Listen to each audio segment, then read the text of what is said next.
Well, Carrie, thank you so much for being here with me on the Entrepreneurial Success Podcast. I am really excited to hear your story today, no pun intended.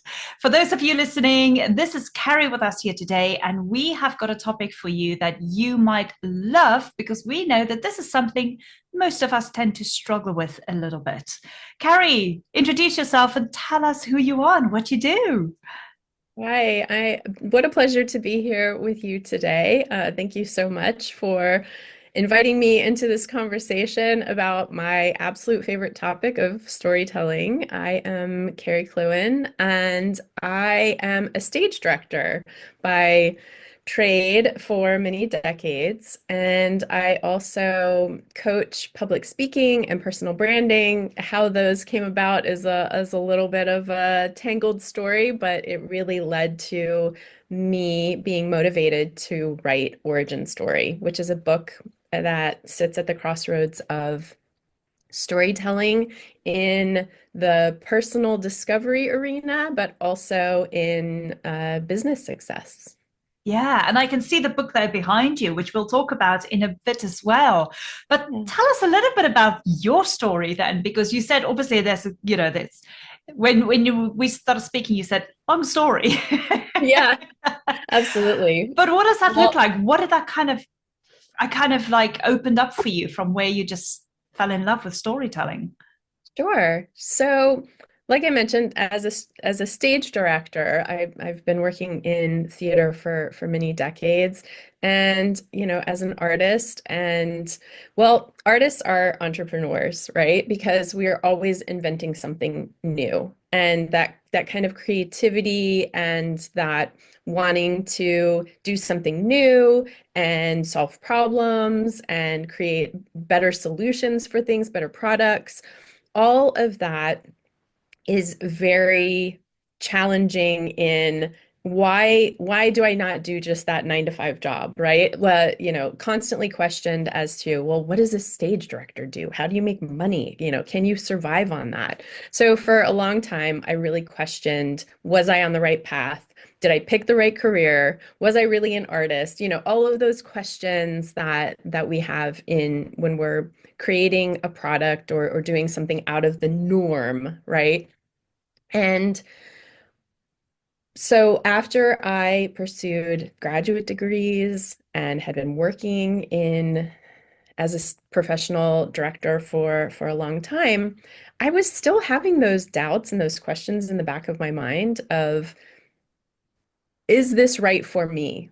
And a lot of that had to do with the way that society kind of teaches us, well, you should go get a degree, go get that job, work 9 to 5, have all your benefits, freelancing, contracting, working for yourself. Those are not really sustainable for the long term. And so after questioning myself for so many years, I discovered in a box of mementos that my mom had saved for me a play script that I wrote when I was about 10 years old called Little Red Riding Hood Says No to Smoking. So, so an That's adaptation brilliant. of Little Red Riding Hood that I wrote when I was about 10 years old, right? And when I held this play in my hands after, it was in the box for about 4 decades at that point, I realized there was a big light bulb that went off that said, you have been on the right path. This is who you are. And a lot of puzzle pieces clicked and fell into place for me that day, which again turned into me trying to figure out how to help other people recognize the journey that they're on, to celebrate their originality, and to be able to move forward with that confidence that you are in the right place and you are on the right path. So, Yeah. yeah, it's Oh, a I little love difficult to that. put all those pieces together, right? It's beautiful. And who would have thought about Little Red Riding Hood saying no to smoking? That's where the creativity comes in.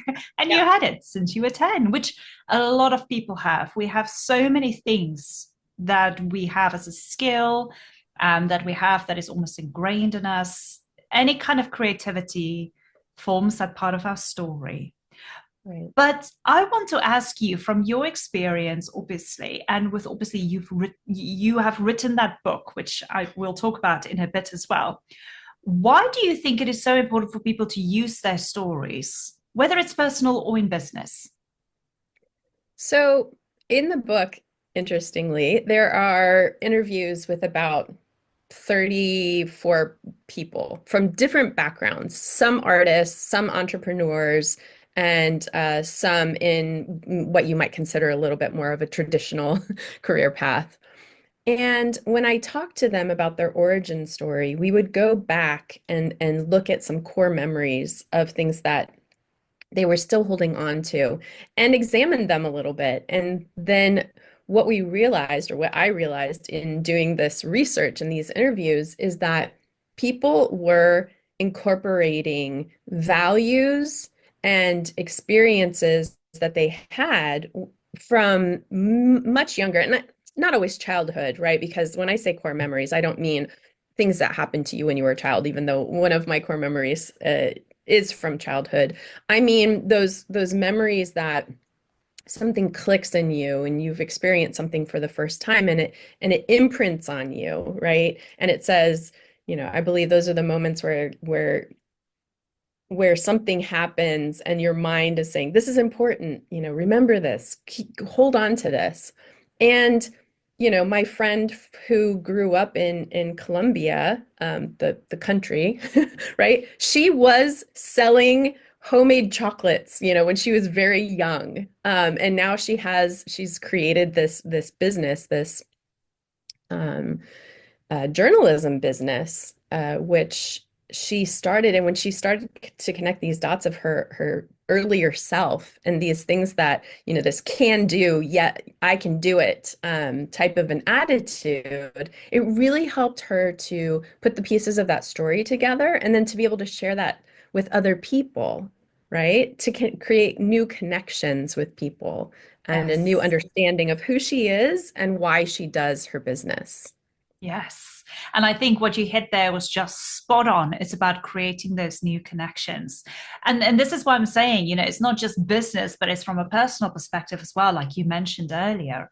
Because once you have clarity about some of those core memories, some of those stories that have real imprint in you, you know when to share them and when to connect with other people. And that's how we as individuals connect, through our stories, through our life experiences. There's no other Yeah. way, really. Well, so, there you can share information, right? You can just tell people things. But yeah, it's not quite as effective usually, right? Yeah, there's always got to be a story with it. Now, if we were to talk about sharing our stories, now just look a little bit from a business perspective, because I know that the audience here are either already in business or they're thinking about starting a business. And we always say that sharing your story is to build those connections, as we've just mentioned. And Yeah. obviously, that is something that you've also got to do in business. Business is not just about, here's who I am, this is what I'm doing, buy from me. It's about Right. building and establishing those connections. So, from your experience, are there three tips that you can share with the audience here on how to help them clarify their own stories so that they can go out there and share it? Sure. Let me just back up right before I get to those three and focus just one more moment on that idea of telling people, right? Because I think there's something really interesting that happens with humans that we don't like to be told what to do. Mm. And we don't like a hard sale, right? We don't like to, number one, we don't like to sell ourselves.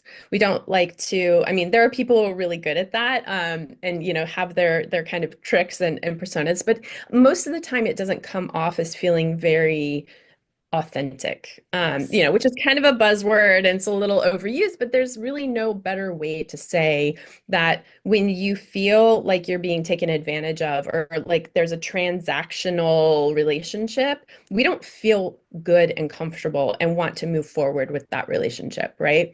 And what storytelling does, just in how I was telling you that story about finding that play script and who little me was, or my friend in Colombia selling her chocolate. You can imagine those people knocking on your door and trying to fundraise for their school trip or whatever. That it tells you about their values and who they are and their why, um, in a way that you can't do if you just explain it in a factual manner, right? Yes. So I Yes. would say that number one, that kind of leads right into number one is a really understanding your why, which is a complicated, time-consuming uh, question to investigate, right? Which is why there's a whole book of mine dedicated to discovering that. But what I mean by your why is who you are as an individual. So not just the problem that you want to solve or the question that you are trying to find the answer to, but what makes you the right person to be doing that, Yeah. right? So your why is really about your originality, because lots of people can make tennis shoes, but your why as to how your shoes are going to be different and how you as an individual and your unique set of ingredients and characteristics makes that journey and that product special, that is something that you have to figure out, right? Yeah. Yeah. And like you say, it is something that you can sit all day with or quite a few days with, Yes. but it is worth it because that is the start. Once you understand your why and why you're doing it, it is a good kind of starting block almost in a way to kind of get that story together because everything dovetails from that. Absolutely. Absolutely. So then after you figure that out, and I say after, because you can, so this number two is audience. Number one was why, number two is audience. And this is not new information, right? We know we have to know who we're talking to, but your audience might change. You might be surprised that your audience changes, your target audience, as a result of your why, right? So we like to, a lot of times we talk about the Cheesecake Factory menu, right? You go into the Cheesecake Factory and you're not quite sure, other than cheesecake, like, what is this restaurant? What should I order here, right? Because they have everything on the menu. They're trying to please everyone. Does that mean that all of their food is good? Probably not. Probably you should order the cheesecake. It's called the Cheesecake Factory. Does that make sense? So Yes. like you're trying to serve everyone and you're kind of really not serving anyone in that process, right? But if you know your audience, and you know your why, then you know what kind of audience, you know what kind of message you're sending out there. And certain people will be attracted to that, and certain people won't. And that's okay.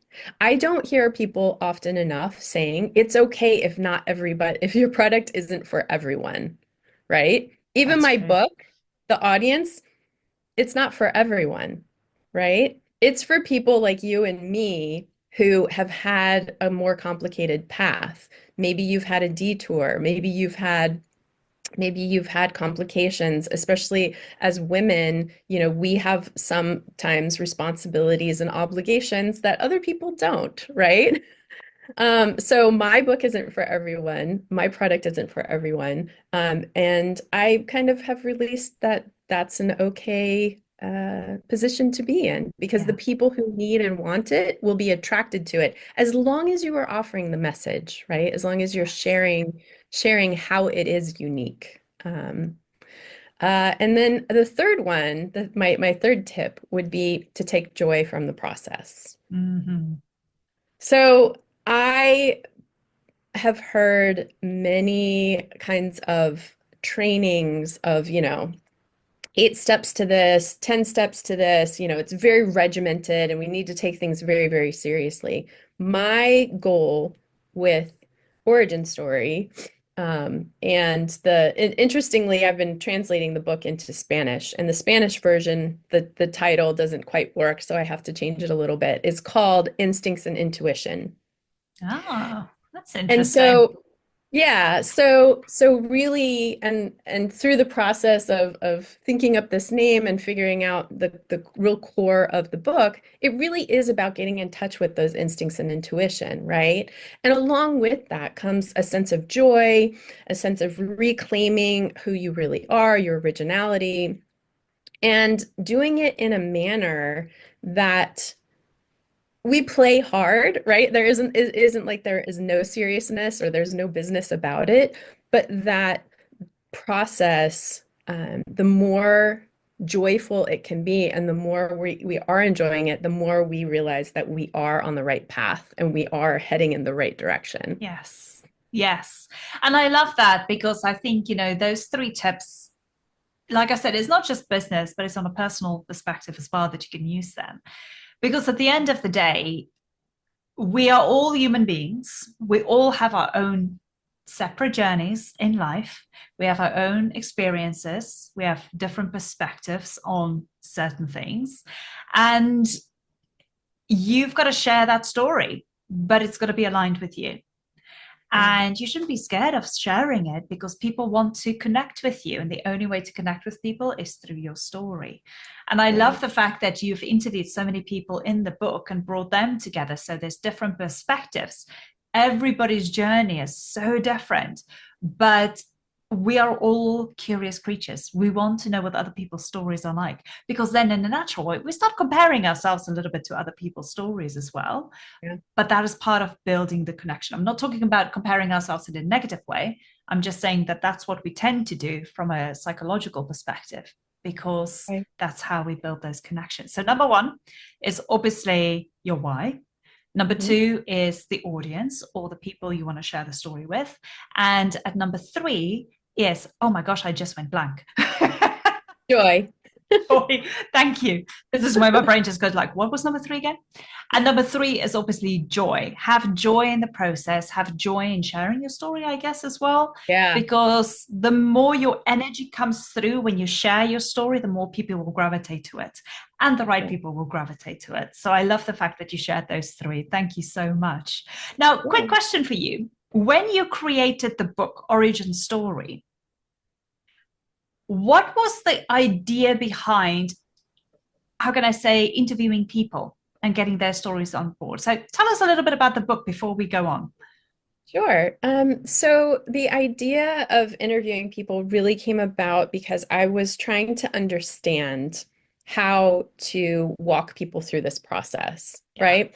And so the book is full of exercises. Well, the first part of it walks you through how to write a story, the basic elements of a story, and takes you through each of the important components that you would need to write your own origin story, right? So it kind of breaks it down in that way. The second part of the book is full of exercises, everything from, going for a walk or like going into your attic to try to find, a box of mementos, such as my experience, those kinds of things.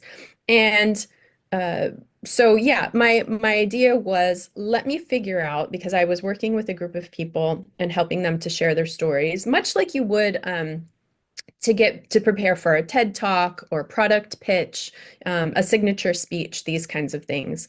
And in the process of doing that, I realized even more how powerful it is when we connect and when we have real clarity. You mentioned when we were talking about joy, the other way you could look at it is celebration, right? So celebrating this discovery that I have that, oh yes, this happened to me at this point in my life, and then it set me on a path to XYZ, and now look what I'm doing, right?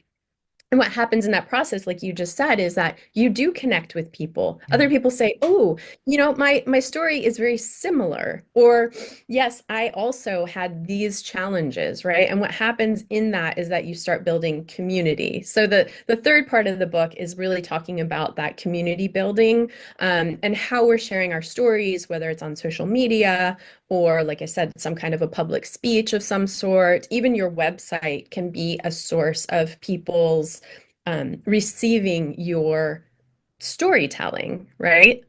And so, yeah, the celebration part comes into to all of those pieces if you're really confident and secure in what that is, right? Because then you stop comparing yourself to other people.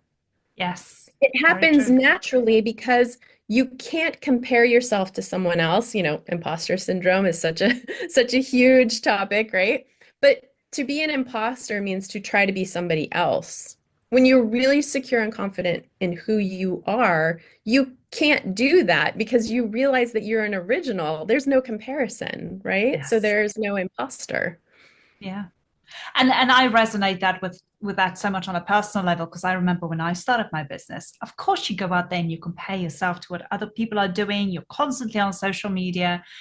And then when I went through that process, like you just shared, discovering your why, who are you talking to, and having joy in sharing that story and getting it out there, you connect a lot more with yourself. But then I really stopped by feeling like I've got to compare myself to these other people.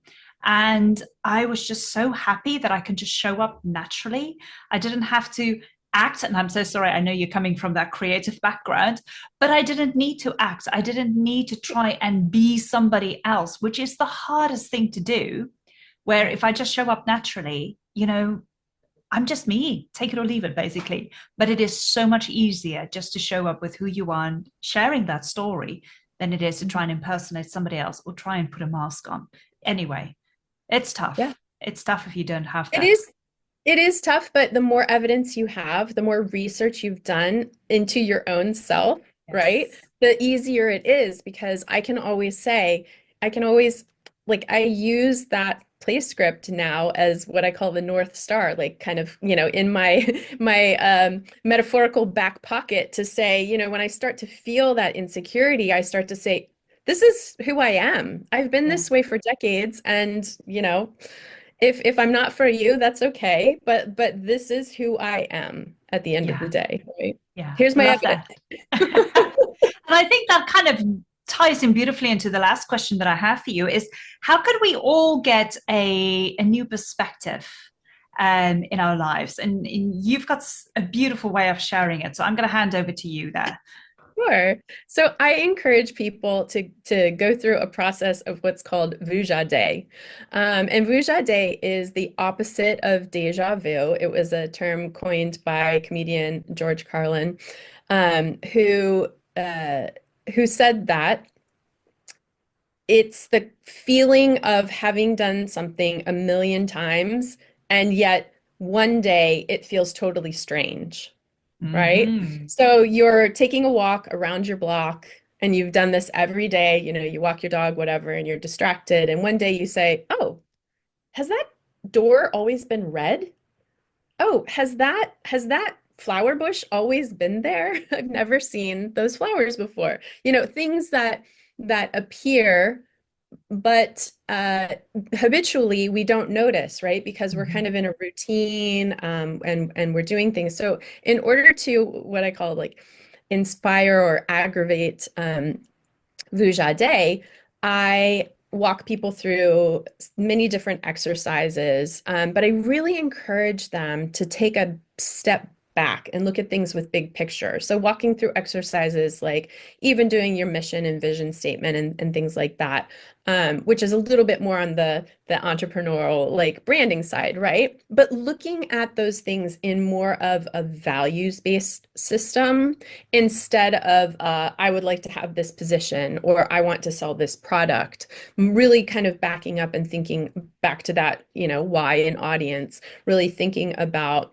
here are the values that I want in my life. Here, these values will help me to connect with certain people, to surround myself, to work in a certain industry, for example. And so, yeah, so Vuja Day is something that I really encourage, which could be a long drive, a vacation, all of these times when you start to have new ideas. A lot of people, keep a journal like at night, or first thing in the morning when the ideas are fresh and they're thinking kind of outside of the box, if you will. Yes.